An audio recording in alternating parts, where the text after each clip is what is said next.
recherche de la nouvelle star. Spécial présidentiel 2043.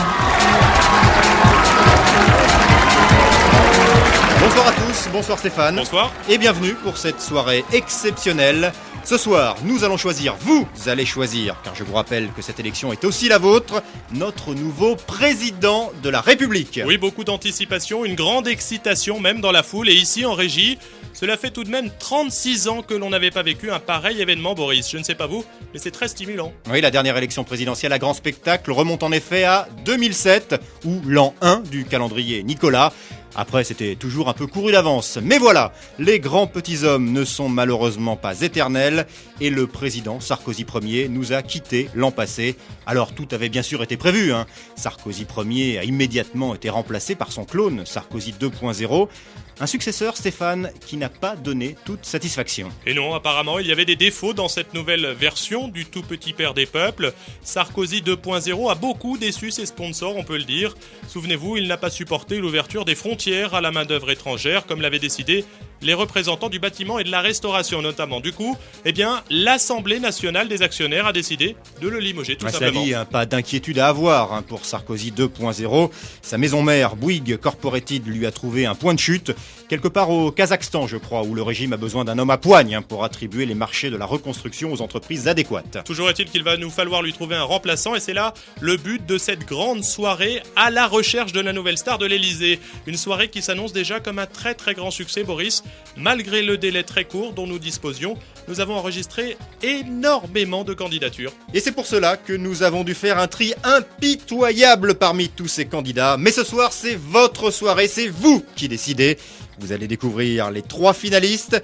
Ils ont été rigoureusement sélectionnés selon les critères présidentiels en vigueur. Pour vous guider dans votre choix, notre jury de professionnels aguerris est là. Il va mettre sur le grill les 3 finalistes. Nous avons avec nous la présidente de l'Assemblée des actionnaires, Isabelle Parizeau. Nous avons Silvio Dumoli, notre indéboulonnable expert politique transalpin. Et enfin, Stevie Boulet, ex-ministre des Coiffeurs, aujourd'hui vice-président de Momout Limited. L'homme qui, vous le savez, ne laisse passer aucune mèche rebelle chez les candidats, Boris, sauf si bien sûr, elle est savamment étudiée. Bonsoir. Alors pour voter, rien de plus simple, il vous suffit de vous munir de votre carte de crédit, d'aller sur le site élection-présidentielle.fr et d'acquérir des actions des sponsors des 3 candidats. Plus vous achetez d'actions, plus votre vote a de poids. Il est temps à présent de faire un peu plus connaissance avec nos 3 finalistes pendant qu'ils entrent en scène. Régis, c'est à vous. Il nous vient tout droit du Limousin, il a 44 ans, il est blond, les yeux marrons, 1m75 pour 85 kg. Ses passions, la chasse à courre et les lettres anonymes. Son slogan, la continuité dans le changement. Ses principaux sponsors, Bouygues, Areva et Sony BMG. Voici Bernard.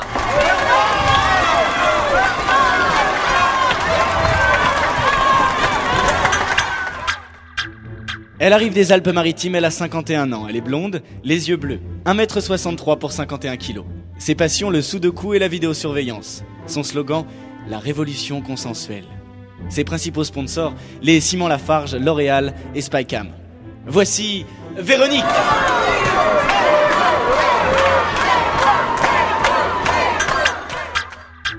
Et enfin, il nous arrive tout droit de Lille. Il a 64 ans, les cheveux blancs et les yeux gris, 1m78 pour 70 kg. Il aime le Scrabble et les autodafés. Son slogan, pour un compromis fort. Ses principaux sponsors, Dassault, Benedicta et Adidas. Voici Michel. Et avant les épreuves, nous nous rendons tout de suite à la bourse de Francfort pour les premières tendances de la soirée.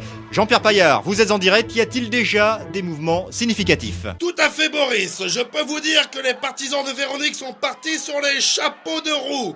Le Conseil général des Hauts-de-Seine avait annoncé la construction de 3 nouveaux hôpitaux pour VIP. Et le marché vient d'octroyer au Simon Lafarge. Le titre s'envole littéralement. Belle offensive de la part des sponsors de Véronique. Double offensive même, puisque dans un même temps, on apprend que la ville de Strasbourg pourrait renoncer à la construction de sa 3e centrale nucléaire. Le titre Areva est en chute libre. Un coup dur pour Bernard, qui accuse déjà 25 points de retard sur Véronique. Mais ce n'est pas fini. Les petits porteurs peuvent encore faire basculer les choses. Et puis, en ce qui concerne Michel, il résiste bien pour l'instant. Le titre d'assaut est toujours en hausse dans la perspective d'une offensive de l'OTAN au Moyen-Orient. Notons que Michel a apparemment su rallier à sa cause les professionnels de la santé. La Gazette des nutritionnistes vient de rendre publique une étude prouvant les bénéfices de la mayonnaise pour lutter contre l'obésité. Du pain béni pour le candidat de Bénédicta. Pour l'instant donc, ici, à Francfort, Véronique est en tête, suivie par Michel. Bernard, lui, est en retrait. Merci Jean-Pierre. Véronique, dites donc. Et on vient de vivre un grand moment de part de marché de ce soir. Alors nous allons maintenant auditionner nos 3 finalistes. Je vous rappelle le programme. Première étape, les figures imposées devant le jury, qui nous donnera ses commentaires à chaud.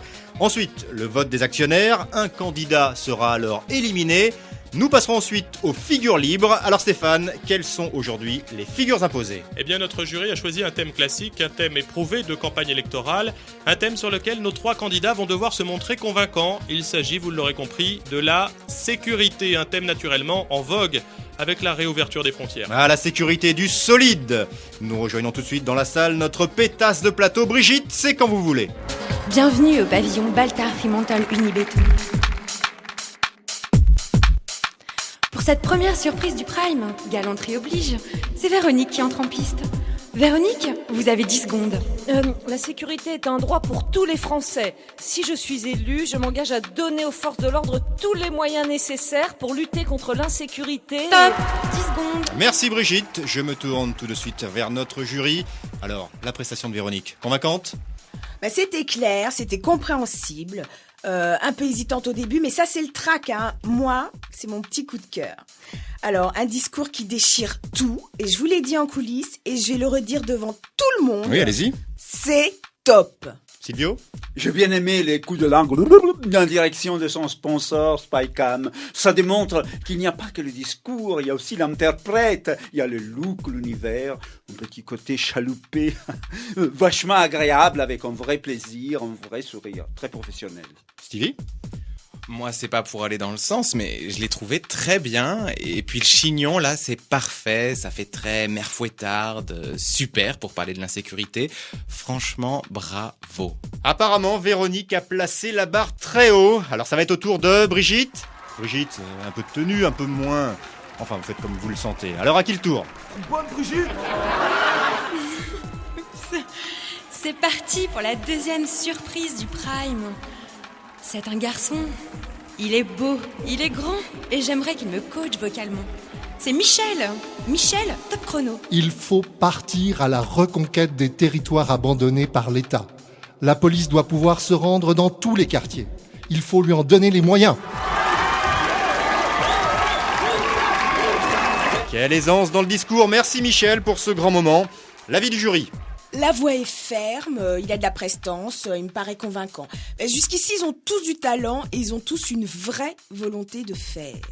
Alors, petite anecdote en coulisses, ils sont arrivés et ils connaissaient tout par cœur. C'est fou cet acharnement au travail, non vraiment, c'est vraiment formidable. Oui, c'est magnifique ce qui se passe devant nos yeux. Mais même si c'est vrai qu'il fait les filles, je suis un peu sceptique sur son programme quand il nous dit il faut donner tous les moyens à la police.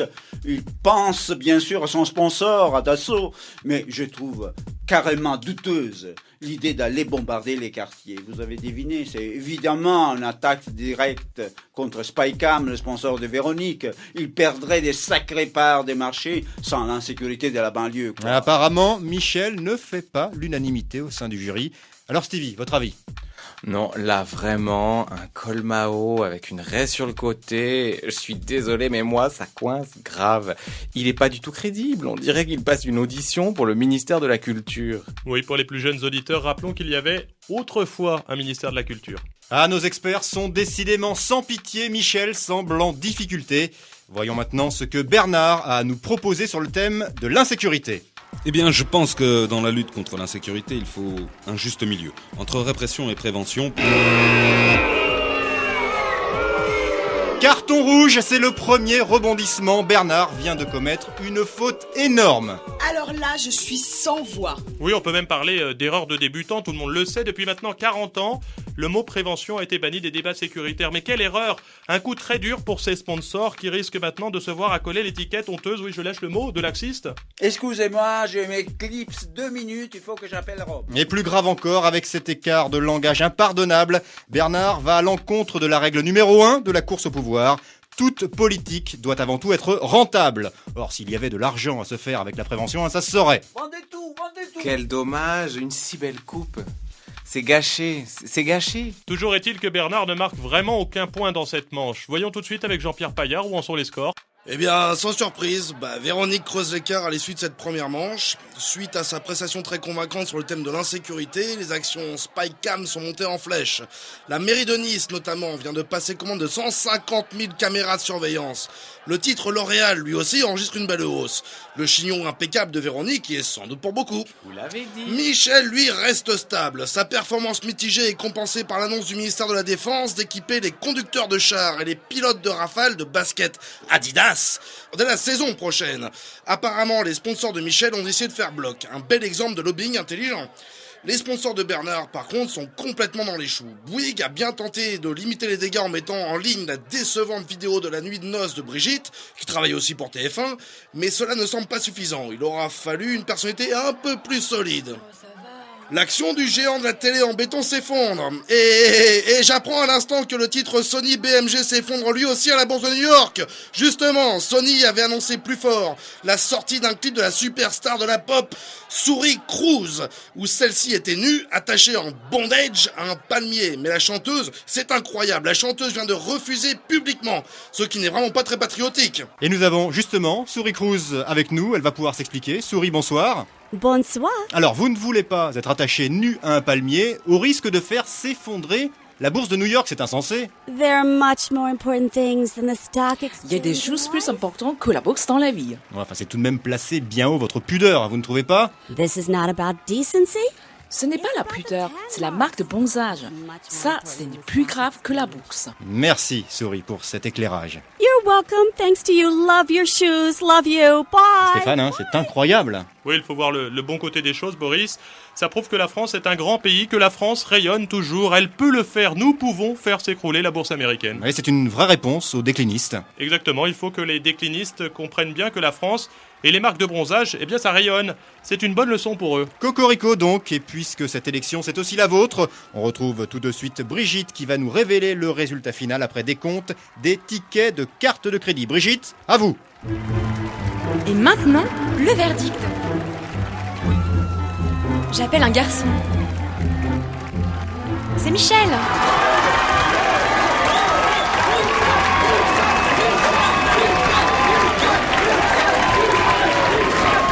Le suspense est intenable.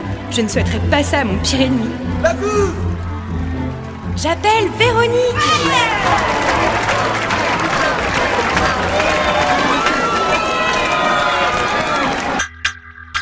Bernard est éliminé.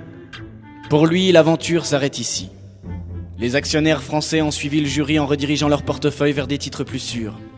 Le coup est dur. Bernard sera-t-il resté fort dans cette épreuve ? Bah là, j'ai pas trop de mots, c'est juste une déception, quoi. Évidemment, cette aventure, elle s'est arrêtée là, malheureusement, je suis déçu, mais mon moral, il est pas atteint. On est devenus amis avec les autres, on reste en contact, c'est une expérience humaine formidable. Et qu'est-ce qu'il veut faire maintenant, Bernard ? Je sais pas, éducateur de quartier. Ce type est vraiment irrécupérable, hein. Il en remet une couche avec la prévention. Bah c'est normal, hein. Il s'est fait middle tacler, il est encore sous le choc.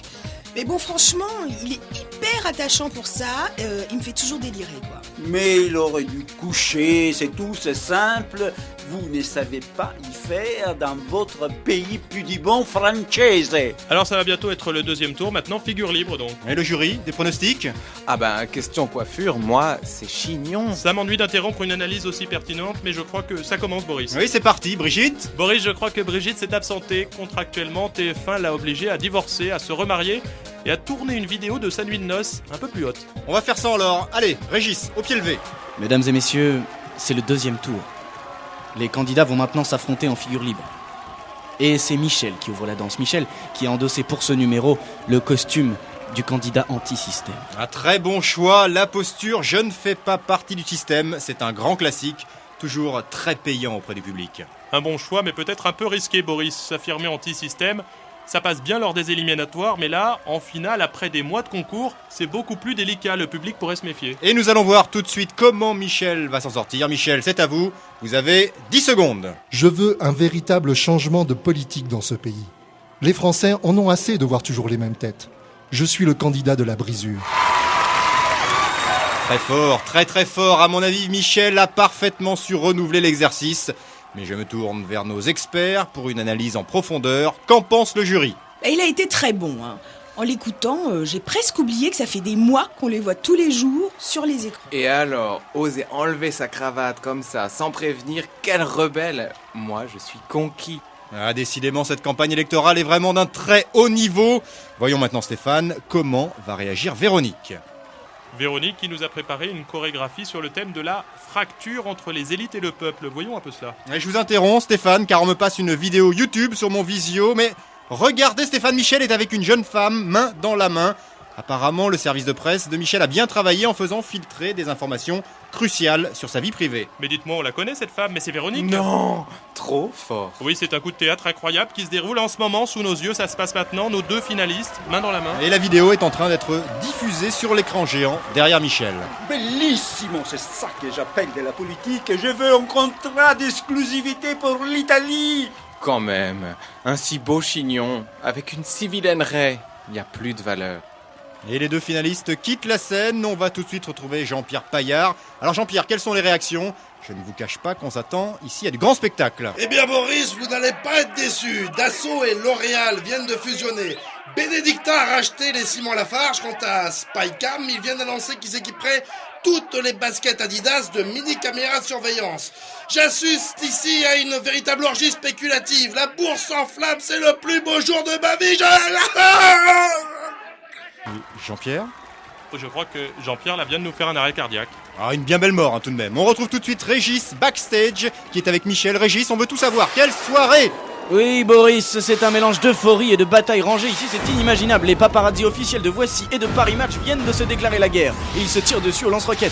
Beaucoup de blessés. Vous entendez probablement les sirènes des ambulances. Mais des blessés festifs, et ça, j'insiste bien là-dessus. Régis, est-ce que vous êtes avec Michel ? Oui, tout à fait. Nous sommes réfugiés sous des boucliers anti-reflets qui arrêtent les roquettes, mais permettent les photos au flash. Michel, une réaction à chaud ?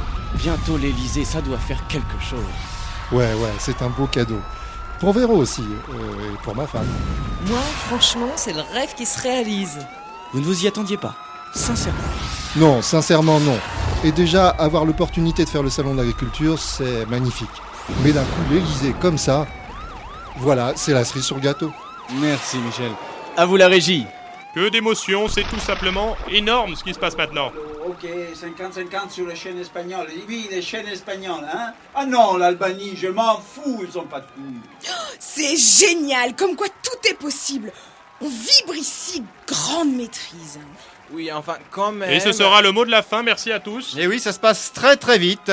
Pour conclure, car cette élection est aussi la vôtre, je vais donner le site de Michel pour tous les auditeurs qui souhaitent le connaître un peu plus. C'est www.elysée.fr. Et la nouvelle star de l'Elysée, ça recommence dans 5 ans. D'ici là, portez-vous bien, ciao. Ciao.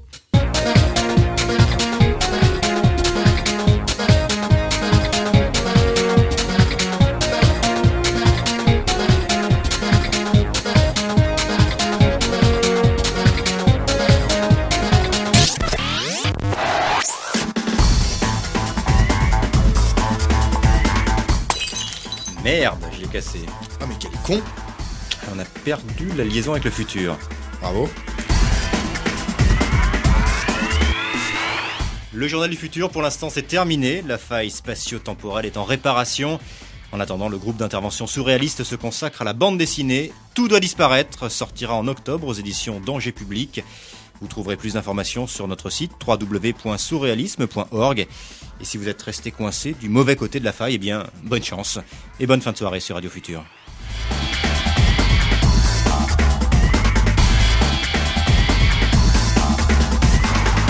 Ça tourne. Bernard. Ah Brigitte.